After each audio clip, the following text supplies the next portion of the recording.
Salut à tous et bienvenue sur Watch the Match. On se retrouve une nouvelle fois pour vous donner les clés de l'AP. Et comme dirait Vanilla Ice, Go Ninja, go Ninja, go! Go Ninja, go Ninja, go! Go Ninja, go Ninja, go! Go! et oui, les sorciers de la côte ont donc décidé de nous envoyer à nouveau dans un univers Beyond.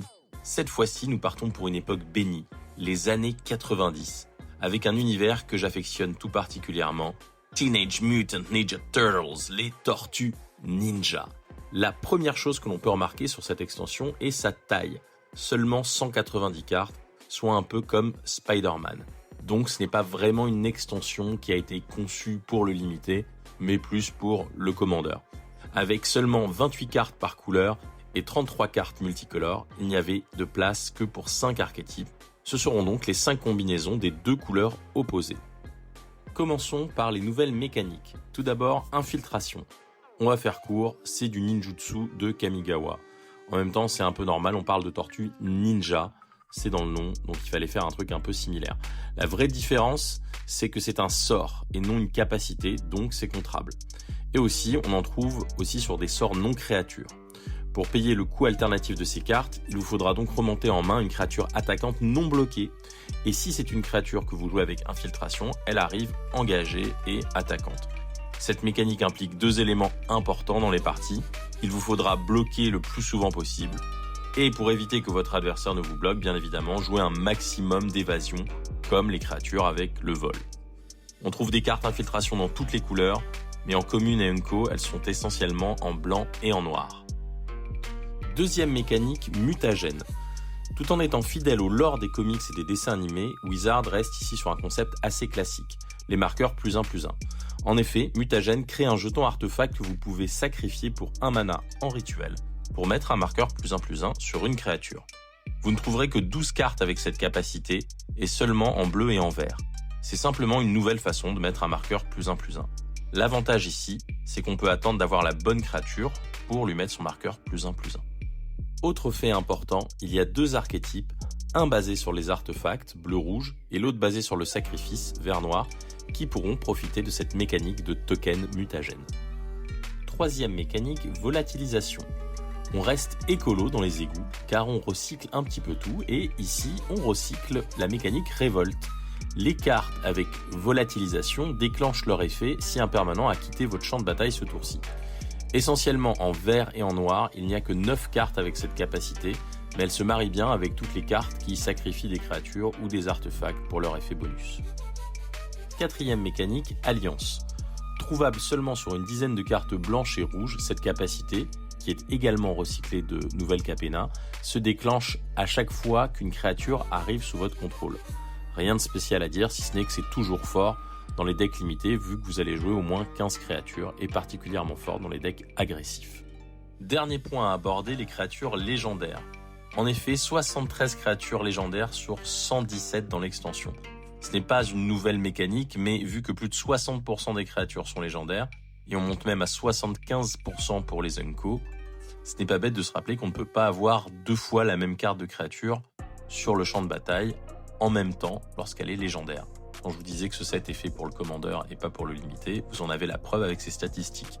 Par contre, vous pouvez avoir en même temps Raphaël, destructeur de ninja, Raphaël la sentinelle, Raphaël le plus classe, Raphaël Tortue coriace, Don et Raph science dure, Raph et Léo frères rivaux, Raph et Mikey fauteurs de troubles, soit un total de 7 Raphaël. Bref, c'est une sorte de multiverse du Raphaël que vous pouvez avoir en jeu. Raphaël gagne! Rien! C'est parti pour les archétypes. Tout d'abord, blanc-noir, infiltration. La mécanique d'infiltration vous oblige à remonter des créatures dans votre main, donc votre agression va forcément en pâtir. Vous jouerez donc un deck plutôt aggro et tempo. Il vous faudra un maximum d'évasion et ça tombe bien parce que le blanc est la couleur avec le plus de créatures avec le vol. Profitez aussi du fait que ce sont les deux couleurs avec le plus de gestion de créatures et vous avez trouvé l'archétype qui sera sans doute le plus efficace pendant les avant-premières. On passe à bleu-rouge artefact. Et ouais, quand il n'y a pas de bleu-rouge pelle, ça devient forcément un bleu-rouge artefact. Et en l'absence d'un archétype bleu-noir contrôle, il nous fallait bien un deck contrôle quelque part, et c'est celui-ci. Vous allez devoir faire un maximum de cartes d'advantage avec vos artefacts. Tenez jusqu'à l'épuisement de l'adversaire et attaquez quand il n'a plus de quoi se défendre. C'est un peu lâche comme stratégie, mais ça marche. Est-ce que c'est fort ? J'en suis pas sûr, mais le format a l'air quand même un petit peu lent, donc je dirais plutôt oui. Il faut être capable de gérer toutes sortes de menaces et c'est toujours difficile en limiter. Dans vos match-up, les rares et les mythiques seront encore plus déterminantes que dans les autres archétypes, surtout celles que joueront vos adversaires. Troisième archétype, noir-vert, volatilisation. Ah, je l'ai bien dit, super. En fait, c'est les plus grosses créatures et les meilleurs anti-bêtes avec ces couleurs, le vert et le noir. C'est un peu la base pour avoir un jeu mid-range qui est toujours efficace. Ici, cette stratégie est renforcée par la mécanique de volatilisation, et je l'ai encore bien dit, car chaque trade que vous allez faire sera à votre avantage. Un peu de moteur de sacrifice et du card advantage et votre deck sera très stable. Vous pourrez également profiter des jetons mutagènes des cartes vertes et l'infiltration sur les cartes noires pour activer vos effets de volatilisation. 3 fois, super. Oui, car la volatilisation, 4 fois, marche lorsqu'un permanent quitte le champ de bataille. Donc ça marche aussi avec l'infiltration. C'est l'archétype qui profite le mieux de toutes les mécaniques de l'édition. On passe ensuite à blanc-rouge. Blanc-rouge Boros, voici l'archétype aggro du format. Ça change pas d'habitude. Le plan est simple, remplir le board de créatures, autant pour agresser que pour profiter des créatures avec alliance. Comme dirait Chuck Norris, je mets les pieds où je veux, Little John. Et c'est souvent dans la gueule. Pensez au fait que les cartes blanches avec infiltration vous permettent de faire partir et revenir des créatures pour abuser de la mécanique alliance. Par contre, vous risquez d'avoir du mal à mettre les derniers points, alors mettez tous les blasts que vous avez dans votre deck, c'est jamais perdu. Dernier archétype de cette extension, vert bleu mutagène. Mutagène, c'est une capacité simple qui vous permet de renforcer vos créatures. Son intérêt est de pouvoir booster des créatures avec des capacités intéressantes comme le vol, l'initiative ou le piétinement. Le problème, c'est que ces créatures vont vite devenir la cible pour vos adversaires. Et donc, il faudra trouver un moyen de les protéger. Je pense donc que c'est un des rares archétypes de limité où ça peut être intéressant de jouer des contres. On aura toujours envie aussi de jouer des anti-bêtes verts qui vont fight, car les combats seront souvent à notre avantage grâce aux mutagènes. On passe en revue vite fait les artefacts terrain et puis d'autres petites astuces. Il n'y a rien d'extraordinaire dans les artefacts, à part la pizza fourre-tout pour ceux qui ont envie de jouer 5 couleurs.